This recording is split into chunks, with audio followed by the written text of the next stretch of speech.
Hello everyone. आज का session बहुत ही इम्पोर्टेंट सेशन होने वाला है, इसलिए वीडियो को एंड तक ज़रूर देखें और अपने फ्रेंड्स को शेयर ज़रूर करें जिससे उन्हें भी बेनिफिट मिले। ओके, तो चलिए देखते। आज हम लोग पढ़ेंगे पूर्व मौर्यकालीन कला के प्रमुख अवशेष। पूर्व मौर्यकालीन कला के प्रमुख अवशेष देखते हैं इसमें क्या क्या है।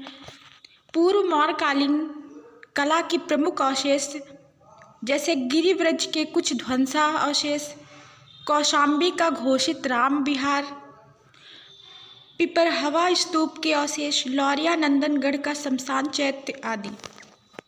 तो आज के वीडियो में गिरिव्रज के कुछ ध्वंसावशेष और कौशाम्बी का घोषित राम विहार पढ़ेंगे और नेक्स्ट वीडियो में हम लोग पिपरहवा स्तूप के अवशेष पढ़ेंगे, लौरिया नंदन का शमशान चैत्य पढ़ेंगे। ठीक है, तो चलिए देखते हैं, देर नहीं करते हैं। पहले हम लोग देखेंगे गिरिव्रज के अवशेष। ठीक है, पहला हम लोग क्या देखेंगे, 1 सेकेंड। पहला है गिरिव्रज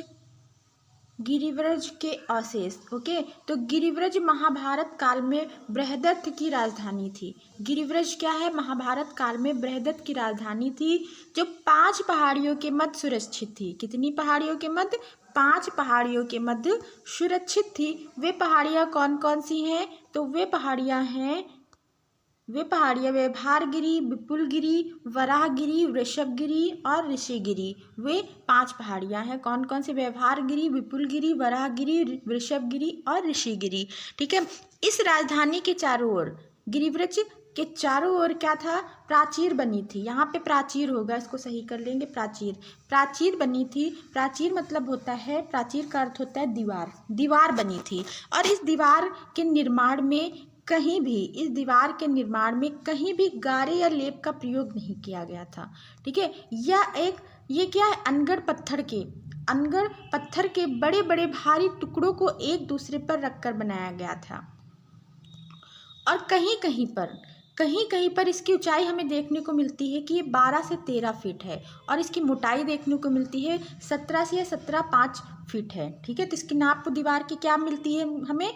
12 से 13 फीट इसकी ऊंचाई मिलती है और 17 से 17.5 फीट इसकी मोटाई मिलती है। और इस दीवार को, वेरी इंपॉर्टेंट क्वेश्चन, यहाँ से क्वेश्चन बन सकता है कि इस दीवार को, जो गिरिव्रज की दीवार है, उसके चारों ओर जो दीवार है उन दीवार को क्या बोलते हैं? तो उस दीवार को हम कहते हैं साइक्लोपियन वाल। क्या कहते हैं? साइक्लोपियन वाल कहते हैं। ठीक है, व्यवहारगिरी, जो व्यवहारगिरी पहाड़ी है, इस पे सप्तपर्णी गुफा। कौन सी गुफा? सप्तपर्णी गुफा और सोन भंडार गुफा है। कौन कौन सी गुफा है? सप्तपर्णी और सोन भंडार गुफा है। ठीक है, फिर आगे देखते हैं जो सप्तपर्णी गुफा है, इसमें 7 कक्ष हैं। कितने हैं? यहाँ पे कक्ष होगा तो कक्ष कर लेंगे हम लोग।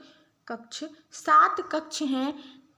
और जो सोन भंडार गुफा है, सप्तपर्णी में 7 कक्ष हैं और जो सोन भंडार गुफा है उसके प्रवेश द्वार पर मेहराब है। प्रवेश द्वार पर क्या बना है? मेहराब बना है जिस पर ओपदार पॉलिश है। ठीक है, गुफाओं को बुद्ध, यहाँ पे होगा बुद्ध, गुफाओं को बुद्ध तथा बौद्ध भिक्षु समुदाय के निवास और किसके लिए? सभा के लिए अजातशत्रु ने निर्मित करवाया था। ठीक है, इन गुफाओं को किस लिए बनाया गया था? तो इन गुफाओं को जो गौतम बुद्ध थे उनके निवास और उनके जो भिक्षु थे उनके निवास के लिए ये गुफाओं का निर्माण करवाया गया था और सभा के लिए भी इन गुफाओं का निर्माण करवाया गया था। किसने करवाया था? अजातशत्रु ने करवाया था। फिर देखते हैं कौशाम्बी का घोषिताराम या घोषित राम विहार। ठीक है, कौशाम्बी का घोषिताराम या घोषित राम विहार। कौशाम्बी के उत्खनन के प्राग मौर्य युग, कौशाम्बी के जो उत्खनन है वो प्राग मौर्य युग के बाद विहार घोषित राम के अवशेष प्राप्त हुए हैं। ठीक है, ये कौशाम्बी का जो अवशेष है, देख लीजिए, एक अवशेष है इसमें।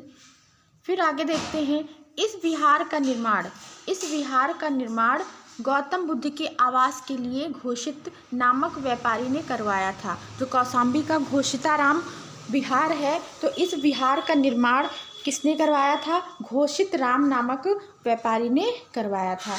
चौकोर वास्तु योजना वाले चौकोर वास्तु योजना वाले इस विहार में चैत्य भी है। देखिए विहार किसे कहते हैं, विहार उसे कहते हैं जिसमें गौतम बुद्ध और उनके जो भिक्षु थे वो आराम करते थे, उसको आराम घर या आराम निवास कहते हैं या निवास स्थल कहते हैं। और चैत्य किसे कहते हैं, चैत्य कहते हैं पूजा घर को। ठीक है, तो याद रखेंगे। फिर है चारों ओर भिक्षुओं के लिए आवास कक्ष थे, उनके सामने स्तंभों पर आधारित बरामदा था, आंगन में एक और चैत्य था। चैत्य के भीतर चौकोर योजना का विशाल स्तूप था जिसकी माप थी 24.69 गुणे 24.69 मीटर। ये कितना था, 24.69 गुणे 24.69 मीटर था ये। ओके, और जो घोषित राम विहार का जो अस्तित्व कब तक रहा है, 5वीं शताब्दी ईसा पूर्व नहीं, 5वीं शताब्दी तक ये इसका अस्तित्व में ये रहा है। ठीक है। फिर प्रोफेसर गोवर्धन शर्मा के अनुसार इसका जो समय है 6वीं शती ईस्वी में इसका विनाश हुआ था। किसके द्वारा, हूण सरदार तोड़माड़ ने इसका विनाश किया था 6वीं शताब्दी में। ठीक है, तो इसको याद रखेंगे। इसमें एक पॉइंट आप लोग और नोट कर लीजिएगा कि घोषित राम का स्तूप पहली बार 5वीं शताब्दी ईसा पूर्व में बुद्ध के निर्माण के बाद बनाया गया। ठीक है, घोषित राम का जो स्तूप है पहली बार कब बना था, 5वीं शताब्दी ईसा पूर्व बुद्ध के निर्वाण के बाद बनाया गया। ठीक है, फिर और उसके बाद जो 3री शताब्दी ईसा पूर्व मतलब 3री शताब्दी में अशोक के समय इस स्तूप का इसके निर्माण में कुछ वृद्धि की गई। मतलब 3री शताब्दी ईसा पूर्व में अशोक के समय इस स्तूप के निर्माण में कुछ वृद्धि की गई थी। आज आप लोगों को अगर वीडियो अच्छा लगा हो तो लाइक कमेंट ज़रूर करिएगा और अपने फ्रेंड्स में शेयर ज़रूर कर दीजिएगा। Thanks for watching, bye bye.